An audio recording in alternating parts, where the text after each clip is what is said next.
l'esprit qui est en train d'agir en ce moment, le mouvement qui a lieu en ce moment est un mouvement de l'ensemble de l'année charnière qui est cette décennie 2020-2030. Et beaucoup de choses vont se jouer en l'année 2020. Lorsqu'il y avait les incendies en Australie, vous avez dit ici à partir du live que ce qui se passe en Australie est la manifestation de certains esprits et de certains jugements qui sont en train d'arriver sur la terre. Et ces jugements-là, le coronavirus en fait partie. Mais il n'est pas le seul jugement qui frappera la terre cette année. Ces prophéties sont données pour que les nations soient témoins du Dieu qui annonce et qu'elles prennent garde. Car ces choses-là sont en train d'arriver à cause de l'iniquité qui s'est accrue. Ce sont les signes qui annoncent le retour de Jésus. Il dit, quand vous allez les voir arriver, faites attention. Ce sont des avertissements. Ils sont en train de vous dire que le monde est en train d'aller de mal en pire. Dans l'année 2020, il y aura une accélération de calamités.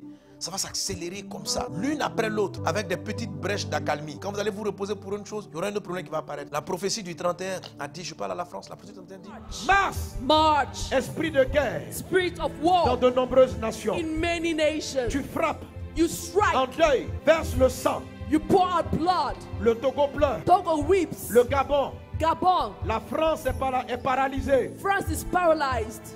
la France est paralysée.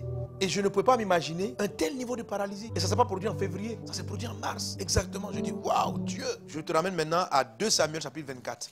Pendant que la nation israélienne est en train d'être frappée par cette maladie, donc certainement que le corps médical israélien tentait de faire sa part. Mais David, qui est un homme spirituel, qui est un élu de Dieu, a compris que le vrai combat n'est pas de manière naturelle, il est spirituel. Et il a adopté une posture spirituelle. Je t'exhorte, frères et sœurs, maintenant il faut avoir la posture spirituelle. Nous allons suivre les consignes médicales, mais ce qui fait arrêter le mal, c'est ta prière, c'est l'action spirituelle que tu vas mener. Si nous ne nous levons pas, ce mal-là va perdurer. La Bible dit que l'attitude spirituelle de David a sauvé le peuple. Il n'est pas resté sur un côté médical. N'oubliez pas, nous sommes le sel de la terre, nous sommes la lumière du monde. Nous avons une responsabilité spirituelle. Ce sont les élus qui font arrêter les calamités. Pour les humains, c'est des calamités naturelles. Elles sont scientifiques et c'est ça. Mais si nous dormons, beaucoup d'autres vies vont partir inutilement par l'inaction de ceux que Dieu appelle les élus. Je t'en supplie, par les compassions de Christ, lève-toi comme David. Et qu'est-ce qu'il a fait? David s'est mis à prier. Pendant cette période où le coronavirus est en train de frapper, comme David, nous devons nous lever dans la prière. Je vous exhorte vivement, vous qui m'écoutez, maintenant à vous lever.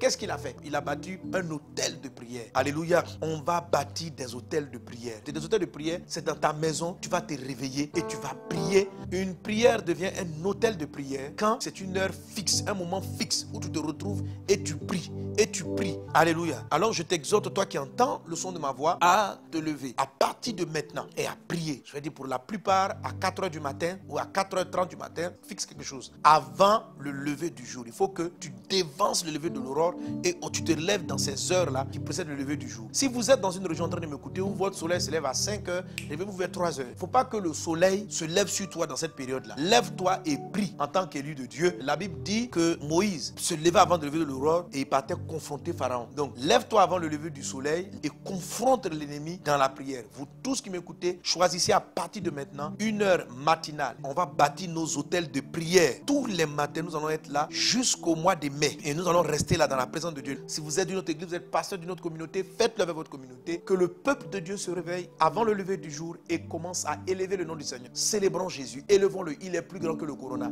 Et on bénit Dieu. Nous allons élever des parfums de louange, des parfums d'adoration qui vont dépolluer l'atmosphère. Et je vous demande particulièrement, pendant les hôtels de prière, d'élever un hôtel pour la France, de prier pour ce pays. Alléluia. Cette prière va entraîner quelque chose de très glorieux sur les nations, surtout les nations issues de la francophonie. Donc vous tous qui êtes en ligne en ce moment-là, je vais vous demander une chose. Abonnez-vous à notre page YouTube, abonnez-vous à notre page Facebook, likez, pour recevoir les révélations, pour recevoir constamment les prophéties et pour recevoir les notifications lorsque je serai en ligne. Donc faites-le maintenant, tout de suite là. Je veux, pendant cette période où physiquement même on ne pourra pas être à l'église, chaque révélation que je vais recevoir, je peux me mettre en direct et que je veux que tu reçoives la parole en même temps. Ok? Donc assure-toi que tu as liké. Donc tu vas sur Facebook, YouTube, t'abonnes à mes différentes pages, Instagram, Twitter, tu auras Pasteur Mohamed Sanogo ou aussi les églises Vases d'honneur. Alléluia.